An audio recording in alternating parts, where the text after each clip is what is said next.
Hello everybody and welcome back to Full House Sports here, myself Charlie. I'm on for the video stats. Please like, comment and subscribe. Anything you guys do is greatly appreciated as I try and become a one-man sports news bandwagon. Now, as if this weekend's boxing couldn't get any crazier with all the fights we've got going on, I have got a preview going up on my channel. We've also had some massive fight news come out in the last hour, I guess. It's nothing new.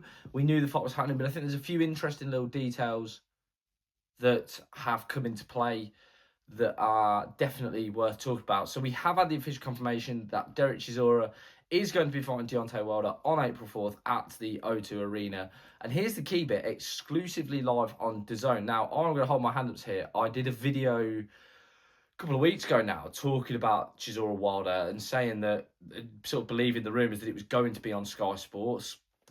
There was a lot of talk that Chisora was out of contract with Frank Warren. He was going to leave Queensberry. He was potentially going to sign with Misfits Pro alongside KSI and the Sauerland brothers and their company, and then come on to Sky Sports box office. Clearly, that's not happening now. I did notice on the fight poster that it is Misfits Pro and Frank Warren. So it's sort of a co-promotion. I'm not entirely sure what that means in the context of Chisora because he's got one fight left. Well, as he's telling us, this is his last fight. It's his 50th fight. So I don't really get why Misfits are involved. Is this a case of, which I think everyone would have suspected boxing, is this a case of Chisora went, I'll go with Misfits, and Warren said, no, you're not. You're in contract with me. There have two parties or three parties if you count Chisora, Misfits, and Warren have come together and said, look, we've got him signed, you've got him signed. Let's not do over what could be a huge fight. Let's have it as a co-promotion. Vidal Riley is probably still going to appear on the undercard as well against Mateus Masternak, and we're probably going to have that fight and those fights taking place. Listen, I think it's interesting. I think myself, and a lot of British fans, I probably will look at going to that. I haven't been to a fight like that actually this year, which is a bit gutting. But on a personal note, yeah, I would like to go to that or look at going to that.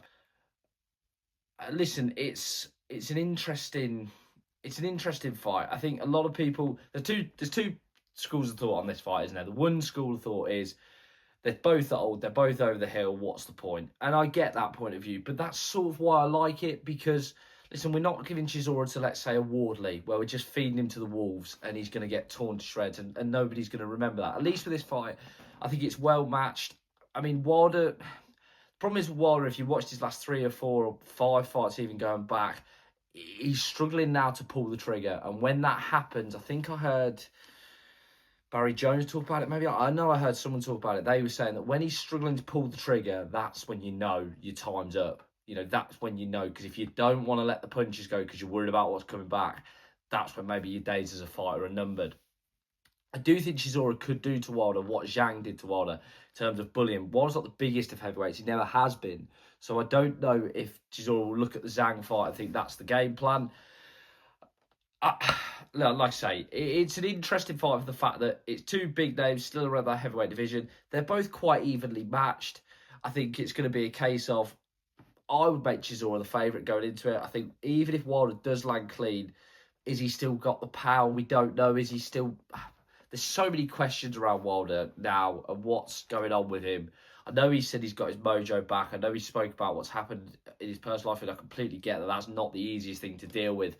But I just wonder, is that sort of masquerading essentially a fading fighter who never had the greatest of boxing skills and now can't pull the trigger with the one thing that he has got, which is his concussive power. As for Del Boy, I hope this is it. I really do. I hope that this fight, this 50 fight, this is it. He bows out in front of his London crowd. I know he spoke about Africa, and I get that, but I think realistically they're going to struggle to get that for him. If he wants to do that, but potentially face off against a B, C, D level opponent to have that fight, I'm all for that. But I think he's going to struggle to get a big name over to Africa with all the circumstances. I mean, if he wins this fight, I don't know, is he definitely bowing out? If he wins this, will he then look and think, actually, I could keep going here? I don't know. I think 15 out would be perfect, but boxing rarely produces perfect endings. A lot to discuss on it. I think going into fight week, I think it will be box office as well, the press conferences and everything else. Very interested, I say, who appears on the undercard. Will there be Misfits Pro fighters? Will there be Frank Warren fighters? What are the implications as well going into it? We're seeing a few more of these heavyweight fights now. So this is now going to be the week before Fury Makhmedov. So things are starting to get the ball rolling. So let's see what Wardley and Usyk are doing, the champions, really, in my opinion. That would be ideal. But we will have to wait and see. As always, guys, please like, comment, and subscribe. Anything you guys do is greatly appreciated as I try to become a one-man sports news bandwagon. Have a great day.